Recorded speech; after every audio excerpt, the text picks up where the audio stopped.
Good evening, everyone. This is Elena Bartosh, your real estate investor. And today, my podcast about private money.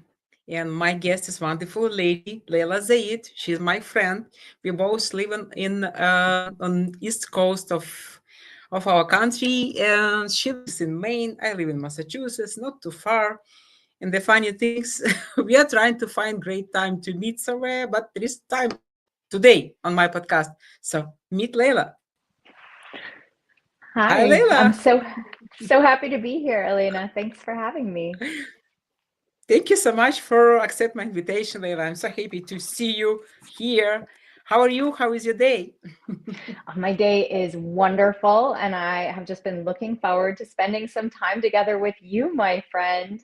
We Yeah, really have been thank you trying so to much. find the time, haven't we? Oh my gosh, isn't crazy life? It's such a crazy life. Yeah. We're For lucky those it's who so doesn't full. know, oh yeah. For those who doesn't know, me and Leila, we both are members of wonderful community, Sub 2 Pace Morby community, and we both under real estate investment. And Leila is one of people who lend deals for buyers and for different type of investors. And Leila, such a creative lady, she has many projects. She's advocate of females in the real estate. And yeah, today my goal is to ask her about her plans, about her projects, and about her journey in private lending. could, could you please tell Leila a little bit about yourself to people who doesn't know you? Yeah, I'd be so happy to. So thanks so much, Elena. My name is Lila. I got into real estate investing about 15 years ago, and it was really just, a necessity. I was in a rough financial place. I was going through a divorce with a baby in diapers, and I was a really strong earner in my W-2. But that divorce, it was so financially devastating. I just knew that if my kid wasn't going to take care of his mom, I was going to, what I mean is, I was worried that my kid was going to feel like he had to take care of me, that he would work hard to get through his childhood and schooling and university and get a good job and feel like he had to take care of me. And I couldn't live with that. I knew we had to do something differently. And so I scraped together what pennies I had and I totally house hacked. I used an FHA loan and I bought a 5 unit, and I moved myself and my kid into one of the units, and it began for me. I didn't learn this from others in any sort of official capacity. I didn't have a mentor. I grew up in a working class town, and I knew that those who were getting ahead, they owned something and they were working hard on it. And so that was my approach. Lots of broken furnaces. We had floods. We had toilets spilling over. I mean, we had all of the super fun things that Was happen when you landlord, so that's how I got my start. And I was a landlord for years, but it was really only recently, it was really only about a year ago that I began to ask myself, how can I expand my real estate investing, and how can I do it without swinging a hammer? And that's what really set me on a journey to come and learn more about what those strategies are. And for me, ultimately, a really great fit was private money lending. And of course, that's how you and I met, my friend, is through the Pace Morby communities. I'm a Gator. And Elena is such a bright star, and everyone watching this must know that, because they're watching thank you. Elena. But you take such initiative, and isn't that the difference between those who do and those who don't? And the reason we became friends is because Elena was passing through my town, Portland, Maine, and she looked me up and she said, I'm coming through and I want to meet with you. Are you available? And so I was like, who is this woman? It I was need to cool. know her. And that's how a lot happens in our communities. Wouldn't you say, Elena? Like, how many of your deals come from your Absolutely. relationships with your friends? Yep. Yep. This is true. This is relationship first. Yeah. Yeah, Actually, that's let right. be ready. I'm going to go through Portland in beginning of February. So block your time for myself, Come please. on over, girl. Come on over. I can't wait. Hi, Pansy. Yeah, me too. Hi, Pansy. We are reading your comments. Nice, nice having you today for in our podcast. Cool. You know, Leila. Usually, we my podcast for people who are looking to build relationship with lenders, who wants to know how to find lenders. In your case, I would like to hear your story from lender's perspective. How Mm. to became to be lender? What was, yeah, you already told us your basic story, but uh what are the benefits to be lender? How people should get rid of this standard mindset? You really need to be wealthy to start lending. I believe it's not truth. What are the Oh, opportunities as the lenders? I couldn't Yeah. agree with you more. And I think, Elena, you and I have something in common, and that is that that we didn't know private money lending was even a thing until pretty Yep. Yep. recently, right?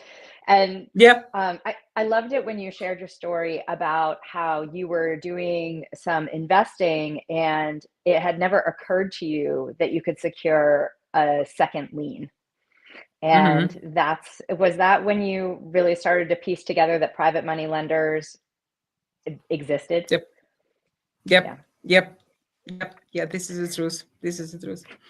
For me too. I didn't realize that was even a thing. And so let me see. I think I heard you ask, how does a person become a private money lender and Yep. what is that journey like? But then I also think I heard you begin to ask about, how can borrowers become better connected to and build relationships with private money lenders? Did I hear all your questions? Yeah, usually my in your case, I would like to shift mostly on the lender's part, on the lender's side. How to Okay. become lender? What are the benefits? Yeah, okay, I understand benefits, profit, right? We all understand, but Yeah. what are the benefits to be lender compared to be buyer, for example? Yeah. Okay. Great. So, first of all, I don't know any private money lenders that don't get themselves involved in other real estate investing activities. I think that's part of why we become private money lenders because we already get it. We buy properties and we increase their value and we make money off of that, or we hold Mhm. them. We hold them for a long time. We have these experiences, so we're already involved in real estate investing. And so private money lenders often have some investing experience. And, and I think from that experience, we understand that the beautiful thing about real estate investing is that it is collaborative. Unlike Yeah. any other industry I've ever worked in, the more people we work together with, the more successful we all are, the more deals we can do that we have access to. And so private money lending is kind of a natural extension to, okay, Mhm. I'm not putting this money into one of my own projects right now. Let me put it into someone else's project right now. Or for someone like myself who's like, I'm taking a break from acquisition for a beat and I am just wanting to focus on a different skill. That's really what I did in 2024. Private money lending doesn't require a huge pile of capital. I thought the same thing too. I'm like, well, I mean, I don't have $1 million just sitting in my savings account. And that was the first misunderstanding that I had. I thought that Mhm. private money lending capital sources came exclusively from my savings account. I said, oh, well, I have this much in my savings account and I could put X amount of that into private money lending. But when I really started to do the legwork, I realized that I had money between the cushions, meaning I had equity in properties. I had, retirement accounts. I had underperforming stocks. I had all sorts of other means of accessing capital that I had that I could shift into real estate. So for me, having been someone who worked a W 2 for decades and had been throwing money into a retirement account forever, I was just sort of fixing it and forgetting it. I wasn't even thinking about that money. I kept rolling it over into an IRA and just hoping that, that custodian was going to do a good job for me. I wasn't even looking at it, Alina. I wasn't even asking myself, is this going to get me where I want to go? I was just doing it because that's what you do. It's this, I need to get good grades in school so that I can get into a good college, so that I can get a good job, because then I'm going to be fine, right? I'm going to be secure. And then life happens. And some of us, we want to take control of our destiny a little bit. Private money lenders, I've met private money lenders who have done deals as small as $2,000. They've put $2,000 of their money into a deal. I know a lot of lenders, myself included, who have lent with other lending partners. And, in this case, you can amass a huge amount of capital while each member of that lending team is just putting in a chunk. Private money Mm. lending is something that folks can get involved in for anywhere from $2,000 to $2 million and beyond. It's not so much the amount as, is this the kind of activity that really supports my greater goals? And I think that's the big question that folks can ask themselves when they're wondering, is private money lending the right thing for me? For me to determine the answer to that question for myself, I was asking myself, where do I want to be and what do I want to do? And the ultimate answer was that I wanted to rebuild my portfolio, which I liquidated in 2020 when, the Mm. global crisis of the pandemic happened. Things were super hot here in Portland, and it was a good time for me to sell. So I did, but now I miss that I have my portfolio. I'm reimagining my portfolio. I've taken on a partner, focused on short-term rentals, and Mhm. I really wanted to develop another real estate investing skill that is complementary to that goal. Number one, because I know I'm going to need private money, right? And number two, I wanted to better understand how it works, because I had worked in a vacuum really before. I Mhm. secured conventional financing for 30 years, and I just would put lipstick on a property, and then I would turn around and sell it and make it a gain and make a gain, and just do this over and over again. So that's how I got my start in private money lending, and that's really, anyone can private money lend if that's something that they want to do. And I hear many of my pals say, you can private money lend even if you have no money. And you know what? There is a case to be made for that. Cool. But what are Mm. the silly question? What are the amount you can start with? You mentioned 2,000. You can start lending having only two I'm thousand dollars. I personally know lenders who have put in as little as $2,000. Yes. But I also know lenders who say, I'm a private money lender, but I do deals without putting any of my money into a deal. And what they're doing is they're raising the capital, but they're taking on the responsibilities that a private money lender has around finding a deal, vetting a borrower, and then keeping the deal on the rails throughout its life cycle. So, someone could private money lend without any of their own dollars. Yeah, this business has so many opportunities. I mean, real estate. Oh my gosh. Oh, okay. So what you mentioned a couple of minutes ago, you mentioned you need to gain specific skills because market is new, it's flexible. What kind of skills do you want to gain this year? Mm. So this year, I really want to continue to deepen my skills. Something that I love about private money lending is that I have the opportunity to always be learning, right? Every single deal is a completely different situation. And that's what I love about it. So the best way that I've learned or learned to learn about private money lending is by learning Mhm. from others.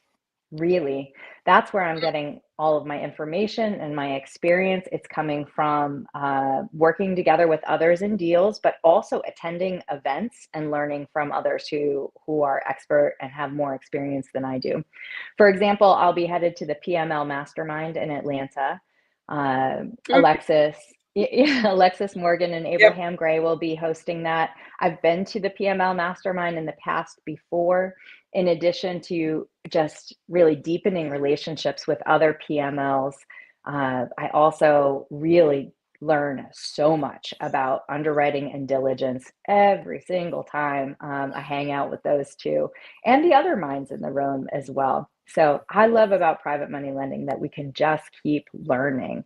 This year, I'll continue to hone my underwriting skills, yes, but also my diligence. You know, as a private money lender, every time I go through a deal, I learn, oh, I didn't see that one coming, and I add a few things to my diligence list. I'll be checking on that one next time for sure.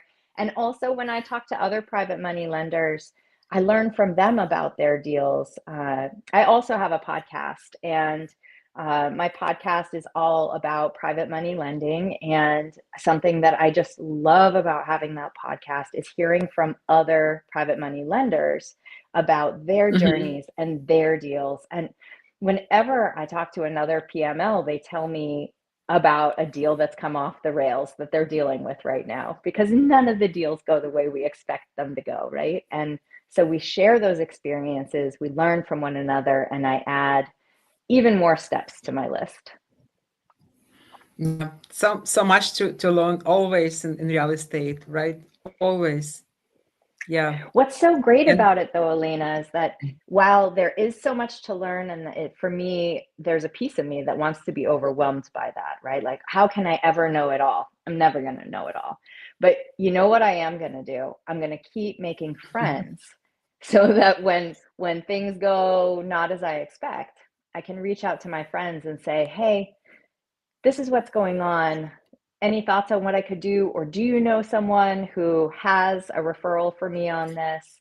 Or do you know anyone who's been in this situation before? And I, the answer is always yes.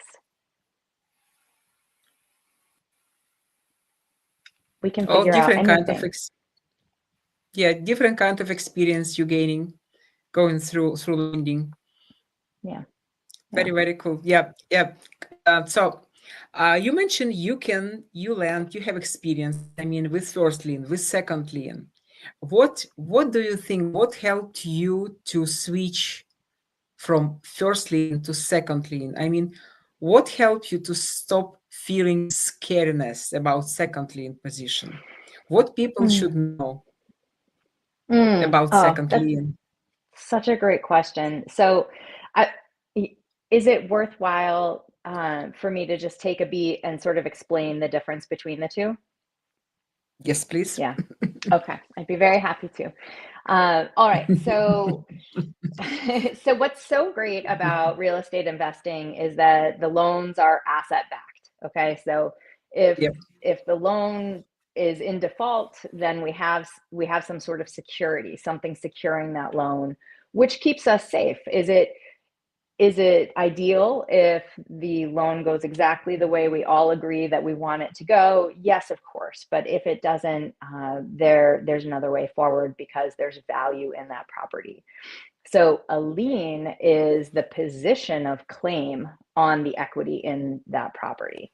So if a property is worth, $1 million, then for the Mhm. sake of round numbers here, and there is already a mortgage on that property for $800,000, then there's only $200,000 of equity in that property. So that mortgage is the first lien. That's the first claim. So if that property is sold, that claim has to be paid Mhm. off before any other thing can happen. That's the first lien. A second lien position is another claim on that property, but that follows the first. If there's anything left over, then it would cover the second lien. Now you can have a third, a fourth, a fifth. I mean, this could go on forever. But just to keep it simple in this example of the first and the second, I primarily am a second lien lender, and we often will call that gap.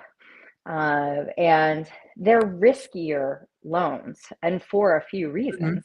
Number one, you've got that first lien on there, which gets the first claim. So if something happens,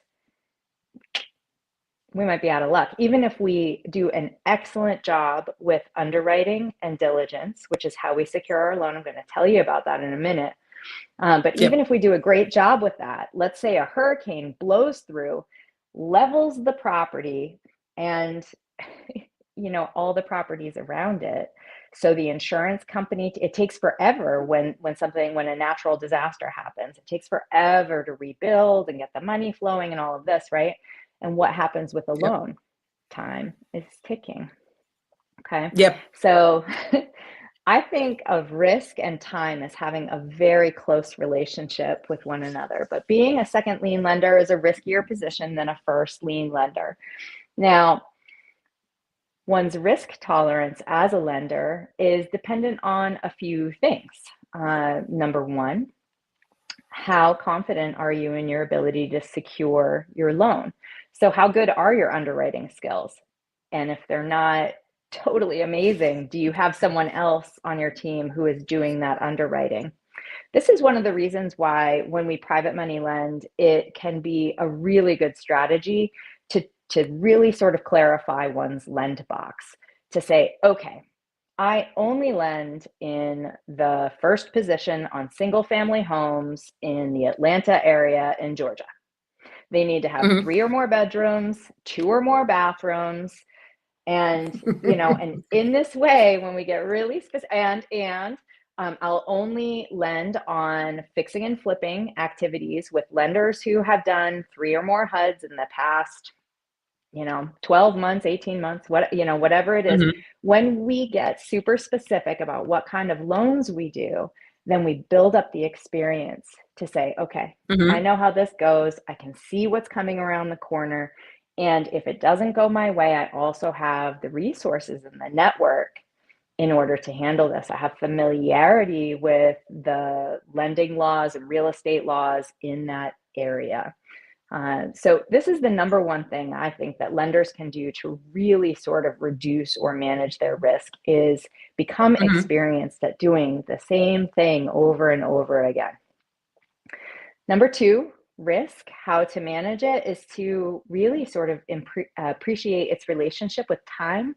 So if I have Hmm. all the time in the world for my loan to be out because it didn't go the way I expected it to go, Hmm. then I'm pretty Hmm. cool with risk. I'm very risk tolerant.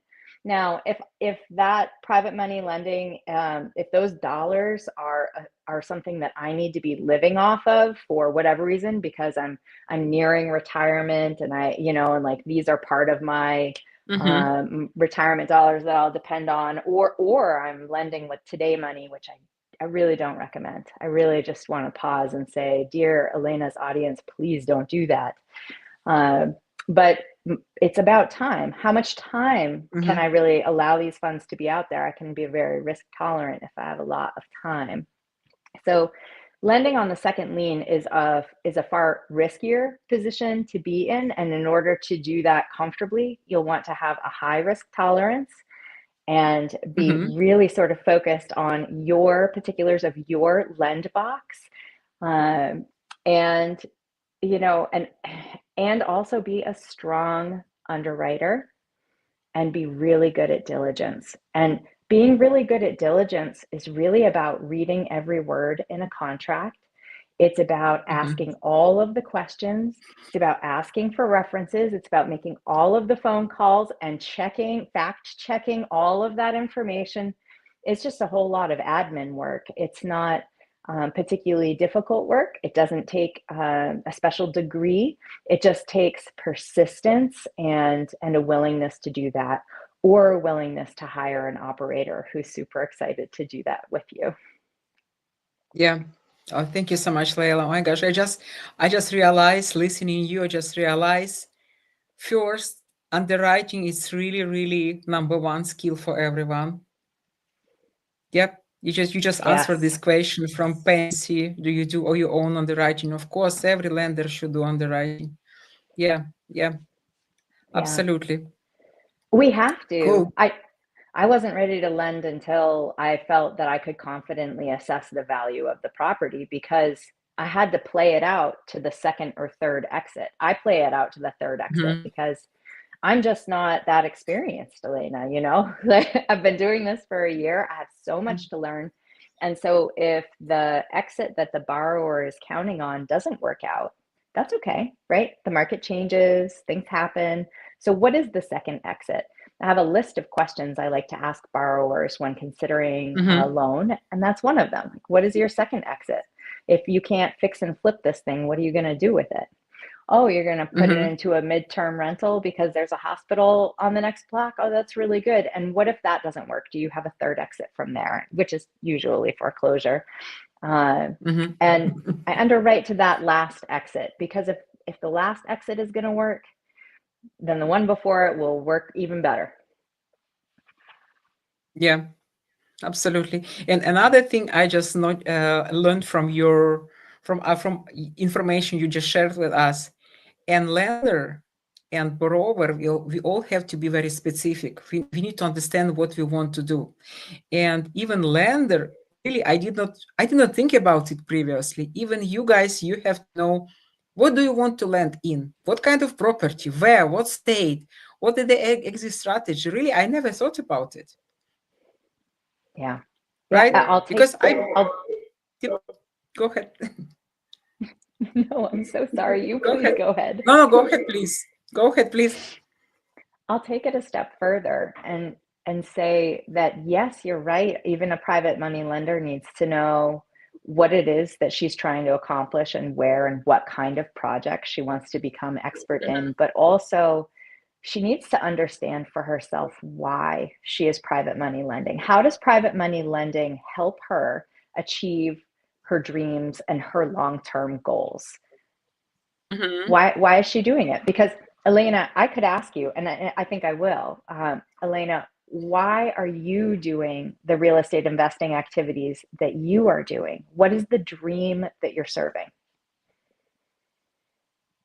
It question it, or it was example of question. If it's question, I can answer. It is. No, it's a real question. I want to hear your answer. Okay. Okay. So I am in co-living.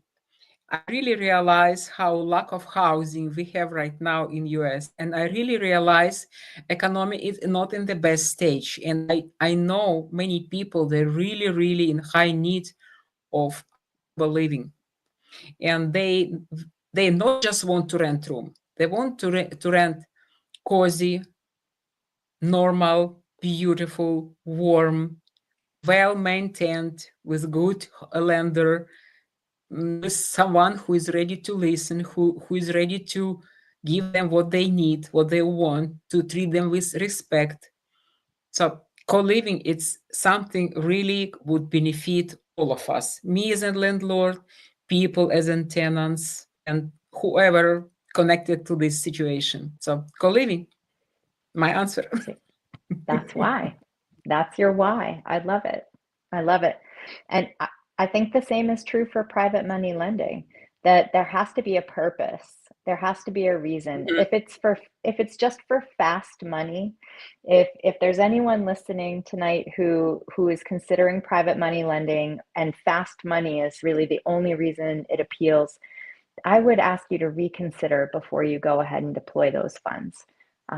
Because while private money lending can absolutely pay off, and it really doesn't take the amount of time that, say, rehabbing and finding and acquiring and flipping or renting out a property does, I think that in real estate, because it's real, there are also real problems that arise, like that hurricane example. And in order to have the wherewithal to work together towards solutions, we have to have a reason why, Mhm. don't you think?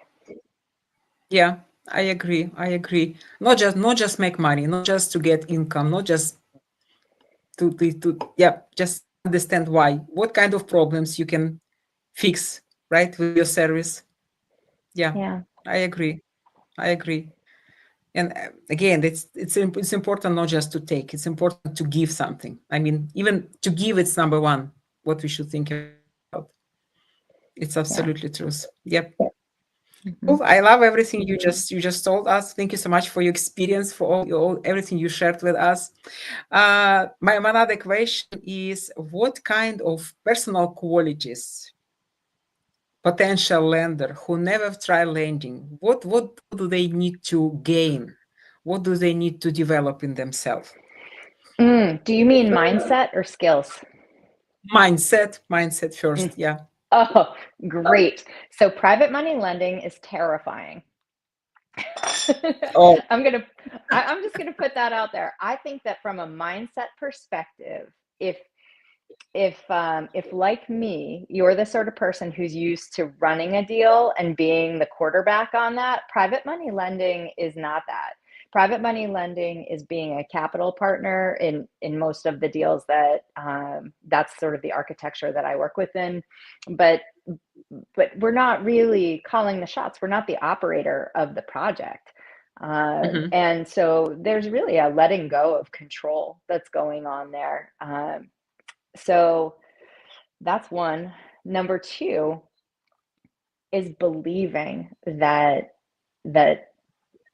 you are a badass at making money.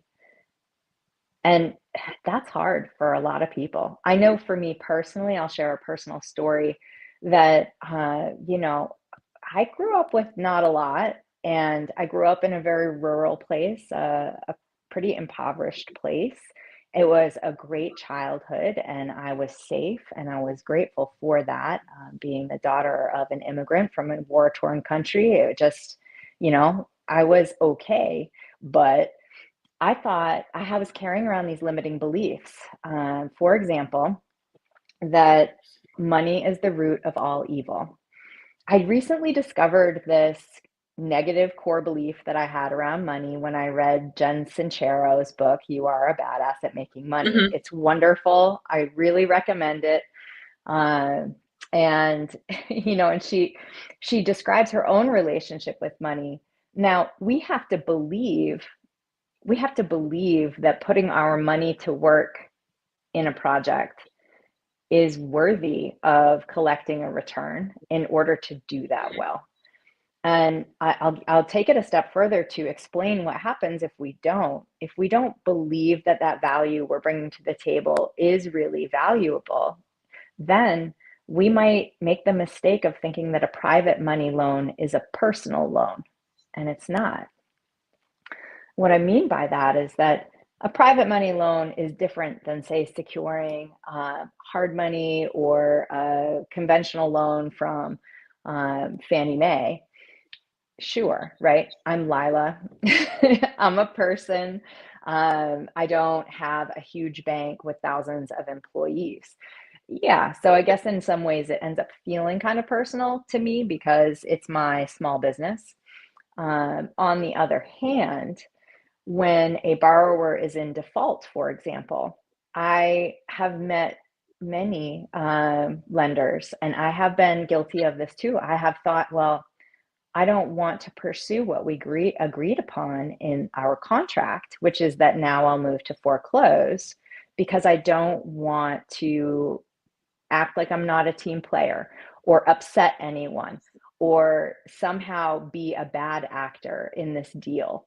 And those thoughts are from that mindset that I should be good, be a team player, not rock the boat, smooth everything out, and that ultimately that value that I'm bringing to the table really isn't worth anything. So mindset, in my experience in my private money lending business, is a huge part of the work. Yeah, cool. What about skills? What do you need Uh, to know? Oh, yeah, I love that. I love that question because every private money lender I know comes to the table with a different set of skills and strengths. And the very best, most successful private money lenders that I meet are those who know what their personal strengths are and who really leverage those personal strengths into their private money lending business. For example, there are some folks who are incredible at putting themselves out there and finding deals that really meet the criteria of their lend boxes. That's their superpower. They're maybe not totally organized at systems. Maybe spreadsheets are not their favorite thing, but they are amazing at knowing exactly what they want and then putting themselves out there and building their network and getting those deals in. So they do that, and then they find a partner who is really good at the systems part, right?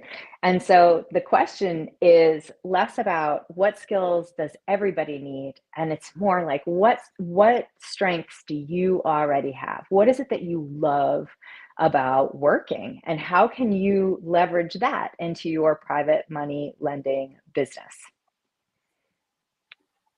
Yeah, very cool. Mm-hmm. So what would you suggest to people who've heard something about private money lending, who has some capital, but who never tried, but who wants to try? What should be their I first steps? I love this question, Elena, because it's go find someone who is doing it. It's absolutely the buddy system. The great news here is that we do not need to go this alone. We do not need to figure this out on our own. We do not need to reinvent the wheel. Instead, what we can do, if I have a little pile of money and I want to begin, I can go to someone I do know who also has private money lent before and say, I have this money. Could we do this deal together? Can you show me the ropes and I'll share the return with you? This is the number one way that I see private money lenders learning. I also see them learning from other private money lenders who are sharing their homework. So I'm one of those, and I love to share what I've learned as far and wide as I possibly can, because I've made a ton of mistakes, and there's no reason that you shouldn't all have access to the mistakes that I have made. I would love to share all my mistakes with you so that you don't have to make them too. And that's another really wonderful thing about being in the Pace Morby communities, particularly in Gator, Mhm. which is focused on the financing aspect, the capital end of the deal. That is where we're talking all day, every day about how to private money lend, how to secure a deal, how to do your underwriting, and what to know. And so learning from others is the number one way to get started. Thank you. Yeah, very very cool advice. And Laila, let's do something practical. Let's give people some example, for example, of your how you call it? I call it buy box. I don't know how you guys call it. Mm-hmm. What is your zone of your interest, and how do you underwrite in couple of sentences this kind of deals, and what you pay attention on mostly? I love that question. Thank you so much. And so in lending, we call it a lend box. Mm. And so very similar to the buy box, Yep. right? Yep. And that criteria is just wholly dependent on what I want to do with my capital. So what I want to do with my capital is grow it rapidly. That's why I'm involved in these higher risk deals, because they have wider margins. When you take on more risk, you charge more money for that. Uh, Mhm. and so that's why I'm doing what I'm doing. Right now, I am involved in deals in both Georgia and Florida, which are really different states to lend in. They have the laws in those two states are very, very different. But I really only wanted to lend in two states to begin with, because this gives me an opportunity to grow my network in each of those geographies, and also to get to know the laws of the area. I myself Yep. am most interested in mid-range multifamilies. I think that comes from my background of landlording, even though I was never an operator of a building with 64 units. That was just not my experience. But I really understand a rent roll. And also, my background is in startups on the revenue side. So I'm a business person who builds budgets. And so when we think about a multifamily and a rent roll, it's very easy for me to just sort of, well, to underwrite. It makes more sense to me than a single Mhm. family home. Even though the property is valuable, really the Mhm. underwriting is even more importantly, it's based on the rent roll. So what is my point? See how I'm leaning on my strengths? This is what makes sense to me. This is what I know how to do. But I didn't just do it. I reached out to those folks in my community who are doing multifamily. And I said, will you show me how you underwrite it? Will you show me how you underwrite it? Will you show me how you underwrite it? Will you come in with me? Have you worked with this? What borrowers have you worked with before? How did that go? Did you like Mhm. it? What didn't work? So in addition to what type of property and where is this property, my lend box is also taking into account the returns that I need and the amount of time that I am willing for that loan to be out there. And so for me, I am earning returns between 3 and 5% monthly, and I am loaning for 4 to 6 months at a time. And that's sort of my sweet spot. And I like that because I can turn over my money quickly. The faster money moves, the faster it grows. But it Mhm. also enables me to stay in a deal a little bit long, and the kinds of deals that I'm interested in. So EMD was never my jam, for example. Those are Okay. really quick. Mhm. Mhm. Cool. Cool, cool, cool. So, per my understanding, when you underwrite deal, the most important for you personally is cash flow. When I underwrite a deal, the most Mhm. important part is cash flow. Yeah, underwriting is about cash flow for sure. But Mhm. I think it's also just about market value, and I'm thinking about the exit. Mhm. Mm. We have a question from Tim. How realistic is to buy a house in Massachusetts with no money? I live in Massachusetts. I can answer, but I would prefer Lila to answer this question. How can you buy a property in Massachusetts with no money? Yep. Well, you can buy it Yep. subject to, and you can use other people's money for the bits that are still going to cost money. So, I mean, you're a sub two student, Elena. Would you like to dive into that? I've never personally done a sub two. Have you? Really? Yeah, I did. I just bought in Dallas subject to. But Tim, about Massachusetts, my first question, I mean, I would not answer you before I will get information. So why Massachusetts? I live in Massachusetts. I love this state. This is beautiful nature, but the law here is not for Mhm, investors, honestly. But yes, you can buy house in Massachusetts with no money. You need to find a homeowner who has some pain, who wants to sell house, but who cannot sell house traditional ways with some reason, and talk to them, or find mhm. wholesalers. Yeah, of course, absolutely. You can buy subject to, you can buy seller finance. Why not? Like in any other state. Yeah. Just question why why Massachusetts? Yeah. Well, I mean, and sometimes it's not just that they can't, it's that they don't want to. Like for example, Yeah. when a property holder has, inherited a property, but they don't live anywhere nearby and they don't want to deal with it and it Hmm. hasn't been updated in 4 decades, and it's like, oh my gosh, I can go through all of the work to, bring this up to snuff and sell it on the market, but I live 4 time zones away. I'm raising little kids and totally outside my area. Yeah. It can be a real help for folks to take on a property in such a state. Hmm. Yeah. Yeah. Fancy comments. Yelena, I asked the same about Chicago. Why? Yeah, I agree. Illinois, the same law. I have business partner. She lives in California, and yeah, she says the same about California. California, beautiful state, but no way to invest. But some people do. I don't know why. The case, hypothetical question. Lila, thank you so much for all information, for all good stuff you shared with us. And we probably have 5 minutes left. People, if you have any questions to Lila, please feel free to ask. You see, she's go-giver, she's open, she's full of experience, and Lila always happy to share. Cool. Thank you so much. Oh, I would love to tell you something about her. She has chickens. She is not only about money.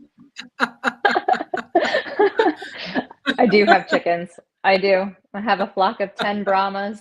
They're so Oh cute. wow. feather boots. They're good egg layers, but mostly they're just cute and they have a wonderful personality. Yes. Hmm. Oh, wow. And I know you have your own garden, you do veggies, right? Some green stuff. Oh, yeah. I mean, this is one of the ways that you and I really connected when we first met, Elena. We talked about food, growing food, farming food, Yeah, foraging food. I sent Elena yep. some pictures of this very, very beautiful mushroom that we harvested out of the woods here on our property and we ate. It's just absolutely delicious. Now, did you have any luck with your Halloween mushroom harvest? Did that happen for you? You mean mushroom hunting? Oh my gosh, Yeah. I've been only once on Cape Cod this year, and or twice. I got maybe five mushrooms. It wasn't the best year for mushrooms, but it means there is a chance next year will be great for mushrooms. So okay, next year we go. Next I year we got go my to Cape fingers Cod. crossed. I want to come with you. I want to come with you. We had a chicken of the woods here. It was this big, you know? It's so cool. Last year we had lots of mushrooms here in Massachusetts on Cape Cod, and I picked a lot. I dehydrated them, and I even sent them back to my family in Ukraine. From Mm, here to there, did mushrooms. you? It's crazy. We Mm, usually have a lot of mushrooms in Ukraine. Oh my yes. gosh! So let's hope for next year. Let's hope for next year. Now, in addition to your I mushroom mean this year. foraging goals, Elena, for Oh, 2025, what are your real estate investing goals for 2025? What's your stretch goal? oh. Okay. So my goal for this year. Thank you so much, Laila, for this question. Because we should send these vibes to universe. We should tell it. We should write it down. Actually, I had question to you. Okay, I will ask next. My goal for this year, I switched from creative finance to cash. I'm going to start my own franchise. Mm, I'm going to develop my brand, and again, I'm in co-living but split. I strongly believe in this power. I'm here. yeah. So to start buying at least three properties a month this year and extend to 4, 5 properties next year. We'll see. Nice. And to I, have I believe in Johnny you, girl. sponsor. I believe in you. Thank I you. cannot wait to count those properties. You're going to do it. You're going to do it. Thank you so much. Okay, what about your goals? Did you write them down already? Your goals for this year, for 25? Oh, yeah.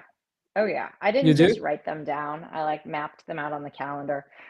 I'm not in a place where I can totally show you that very well. I could try over there. It's hard to see really, but Oh, I oh. mapped them out on the calendar. So there are a couple of things that I'm taking on this year in addition to my private money lending, and I'm really excited. I'm growing my private money lending business. So that is really exciting to me, and I am focusing on short-term rentals. So I am aligning some of my private money lending with other real estate investing activities and businesses that I have an interest in. So that is really exciting because it's like a win-win, a win, win, win, Mhm. win, win. I love it when we can do that. So that's number one. And number two, I picked up a business partner and we're building a short-term rental portfolio here in New England. So I live in Mm. Portland, Maine, and in Portland, Maine, we're vacation land. We're vacation Yeah. land. This is where people come. You want to come, you want to go skiing, you want to come, you want to go to the beaches, eat a lobster, whatever it is.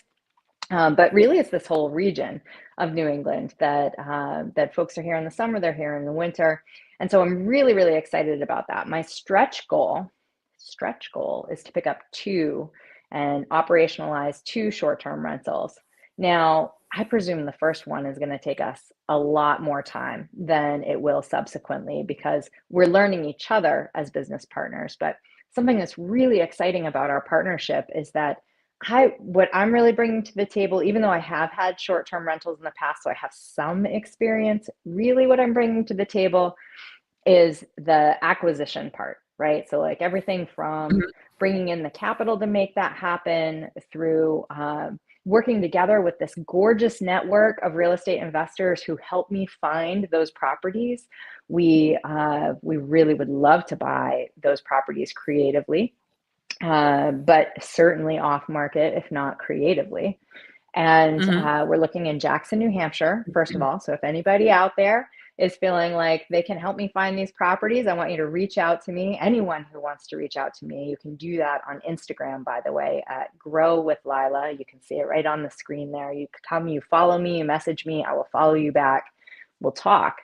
But I'm really excited about this goal of growing this. But my business partner, while I really have a lot of strengths around acquisition and rehab and bringing us to the point where we can then go on market, he has a property management company for short-term rentals.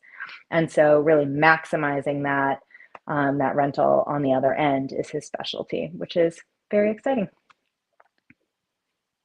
Cool. And you said your friend is a property manager for short-term rental. Where, in New Hampshire? In Maine, primarily, and he's ready to expand Oh, out into New Hampshire. And so that's what we're doing together. perfect. Oh my gosh, this is my dream to start property management, because I know how difficult to find good property management, especially when you scale, you can rely mostly on yourself. Yep, That's you right. want to That's right. you want to keep in track your situation Mm-hmm. with your property. It's awesome. It's awesome to It's have your totally true. goals. But I have a second goal too, Elena, though, and that is Yeah. that because of my business background, I do accidental consulting for a lot of real estate investors, which I love to do. I love to help people grow their businesses, but specifically women in private money lending or women who are considering getting into private money lending. I just love to help them. And so this year, I am going to help more women who are getting into private money lending, not just by sharing the lessons that I've learned, but also by bringing them together into workshops to build their lend boxes to start, but then to build their businesses and stand up their businesses. So I'm just really excited to be able to help more people. I have been helped by so many people in this community, and it just is my dream to help more people. This is it's cool goal. Cool goal. What I learned from a sub two, it's really we have to help people scale them to scale ourselves. That's right. Thank you so much. Thank you so much, Laila. It was so pleasure to see you today and to get all this knowledge from you. And definitely, I'm going to put your link to your Instagram under this video, so people, if you want to reach out to Laila directly, please find her link and reach out to her. You know who is she? She is cool. She knows. You're cool. Elena, thank you so much for having me tonight. It was just such a pleasure to spend this time with you. And I really hope that our conversation was helpful to folks out there and that I was able to deliver some value. Absolutely. This is what the goal, and I believe we reached this goal.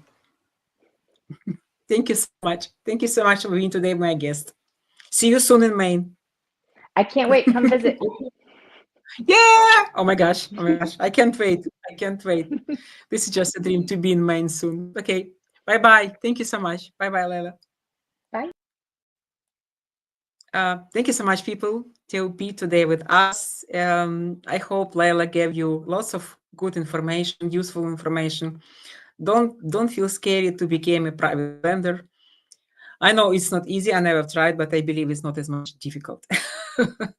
And please reach out to her if you need any suggestion, any advice, any practical information. You see, she's business person. She has brain, works for business. She can really help you. And again, thank you so much for being today with us. It's almost 1 hour. You were with us. I appreciate it so much. And please reach out to me if you need any information about real estate, about lending, or if you want to lend in someone's deals. I'm happy to develop relationship with you if you're a lender. Thank you so much again, and have a good night.